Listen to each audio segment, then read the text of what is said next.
वेश्याएं घर पर आकर के रहने लगी। वेश्याओं ने कहा कि हमको धन ला के दो। धुंधकारी ने सोचा धन कहाँ से देना, सो चोरी करने लगा। राजा के घर में चोरी की, धन ला करके दिया। वेश्याओं ने सोचा किसी दिन ये पकड़ा जाएगा तो हमारा नाम बताएगा, इसके साथ साथ हमको भी फांसी की सजा मिलेगी। सोई पांचों वेश्याओं ने एक प्रयत्न किया। रात को खूब मदरा का पान करवाकर इसके गले को घोंट दिया, वहीं पर मारकर गड्ढा खोदकर गाड़कर सारा धन लेकर के चली गई। पांचों वेश्याएं जब चली गई, बहुत दिन बाद जब गोकर्ण जी घर आए, सबका गया श्राद्ध कर दिया। जो खबर मिली और घर पर आकर देखा ये प्रेत बड़ा परेशान कर रहा, कभी कुछ बन जाए। एक भयंकर प्रेत सताने लगा। मन में सोचने लगे हे भगवान ये कौन सा प्रेत है। अंजलि में जल लिया और जैसे ही छोड़ा तो रोता हुआ वो प्रकट हो गया प्रेत। भैया कौन हो? उसने रोते हुए कहा अहम भ्राता तुरीयोस्मि। भैया मैं तुम्हारा ही भाई हूँ। अहम भ्राता तुरीयोस्मि धुंधकारी नाम कहा। मेरा नाम धुंधकारी है, मैं तुम्हारा भाई हूँ। अरे भाई गोकर्ण जी ने कहा हमने तो तुम्हारा गया जी को श्राद्ध कर दिया और तुम्हारा तरण तारण नहीं हुआ, क्या बात है? अच्छा इसका मतलब ये नहीं है कि गया जी की महिमा कम है। गोकर्ण जी ने धुंधकारी का गया जी में श्राद्ध तो किया, और गया जी में जब श्राद्ध करते हैं तो गोत्र लगता है।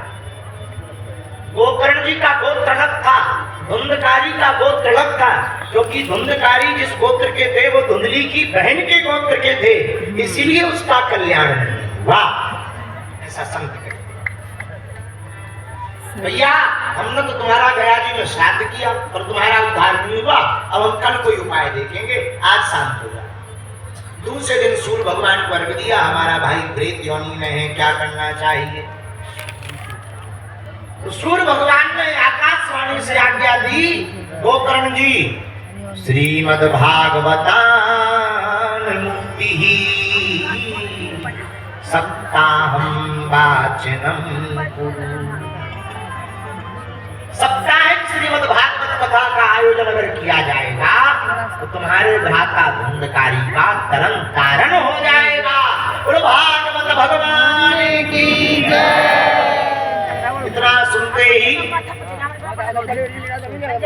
गोकर्ण जी ने सोचा कोई और क्यों, हम ही कह लेते। स्वयं भागवत का पारायण प्रारंभ किया।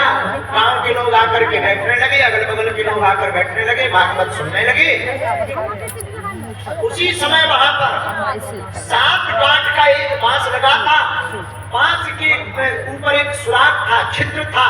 उस छिद्र में धुंधकारी प्रेत बन करके आकर के बैठ गया। ये बांस क्या है? बांस है वासना का प्रतीक। वासना के बांस पर हम सब बैठे हुए हैं, लेकिन जो वासना के बांस पर बैठ करके उपासना की चर्चा को सुनता है, उसकी प्रत्येक गांठ फट जाती है और पूर्ण ब्रह्म परमात्मा की प्राप्ति। जय हो प्रभु। वासना के प्रतीक बांस के गांठ के ऊपर धुंधकारी बैठ गया। गोकर्ण जी ने साप्ताहिक श्रीमद् भागवत कथा को सुनाया। वैष्णवम ब्राह्मणम मुख्यम श्रोतारम परिकल्प्य सहा। एक दिन की कथा हुई, एक गांठ फट गई। दूसरे दिन की कथा हुई, दूसरी गांठ फट गई। 7 दिनों में 7 गांठें फट गई। और जो प्रेत बना हुआ धुंधकारी बैठा था, भगवान की ऐसी कृपा हुई, दिव्य रूप लेकर के 7वें दिन 4 भुजाएं लेकर के हाथ जोड़ करके भागवत के सामने प्रकट हो गया। और प्रकट होकर के हाथ जोड़ करके स्तुति करने लगा। धन्या भागवती वार्ता प्रीति पीड़ा विनाशिनी। सप्ताहो भी तथा धन्या कथा होती कथा धन्य कृष्ण लोक फल प्रदान। धन्य है भागवत की कथा। क्यों? कुंभकारी कहता मुझ जैसे अत्याचारी महापापी का भी कर्म कारण भागवत ने मुझ जैसे प्रेत का जन्म दिया। धन्य है, धन्य है, धन्य है गुरु भागवत भगवान की जय। अब जितने भूतों वाले बैठे हो सुन लो कान। कुंभकारी ऐसा भूत भी चला गया, तुम भी 7 दिन की कथा बढ़िया से सुन लो, तुम्हारा भी भूत भाग जाएगा। जय हो। 7 दिन में बहुत भूत चिल्ला रहे थे, तो भूत वाले कान खोल के सुनो। आज शनिवार भी और हम तो इतना कहते, भूत पिशाच निकट नहीं आवे,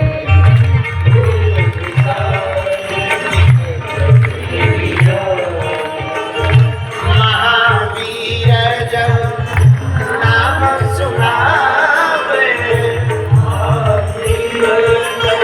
हाथ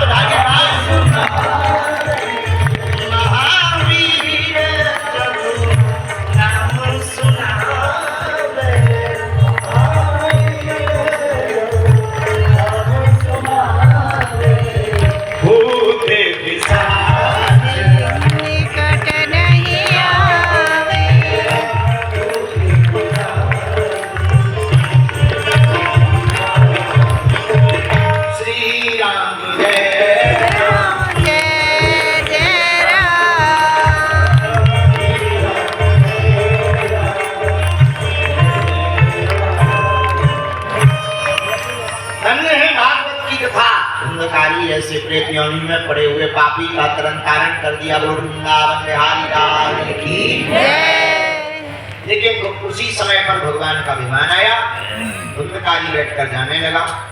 रूप बड़ा प्यारा, दिव्य रूप धरो जातस तुलसीदास मंडिता। दिव्य रूप लिए। अच्छा देखो, कुंभकारी कितना पापी भूत था, पर दिव्य रूप हो। भूत का भी दिव्य रूप हो सकता है, इसको परिवर्तन कहते हैं। अच्छा, परिवर्तन हुआ कैसे? कथा से। जो भूतों की पूजा करेगा उसका मुख भूत के समान हो जाएगा, जो भगवान की पूजा करेगा उसका मुख भी भगवान के समान हो जाएगा। ऐसा प्रमाण और जो जिसकी पूजा करता है उसका स्वरूप वैसा ही हो जाता। बोलो सीताराम। सीताराम। जोर से बोला सीताराम। और जोर से बोलो सीताराम। बहुत से लोग देखे हैं उनका रूप वैसे ही। एक हमको हमारे दादाजी ने बताया था, दिल्ली के पास में एक मंदिर है, तो हम गए उस मंदिर में। रेलवे स्टेशन के नजदीक में ही वो मंदिर था। हमारे दादाजी ने बताया था, बहुत लगभग 8-10 साल पुरानी बात है। हम वृंदावन से वही गए। हनुमान जी के बचपन काल से वो भजन कर रहे थे साथ में। धीरे धीरे, अब तो पता नहीं शरीर है कि नहीं, उनका मुख भी बंदरों की तरह हो गया। रौंगटे बड़े बड़े, एकदम पीले रौंगटे, सोने जैसे, और पूरा मुख एकदम वानराकृति हो गई थी। तो देख करके जब वो ऐसे उठ बैठते तो यही लगता था जैसे भैया 2 पैर वाला बिना पूंछ का कोई वानरा महाराज विराजमान। तब हमने उनसे पूछा, महाराज कब से पूजा चल रही? बोले जब से याद है तब से चल रही।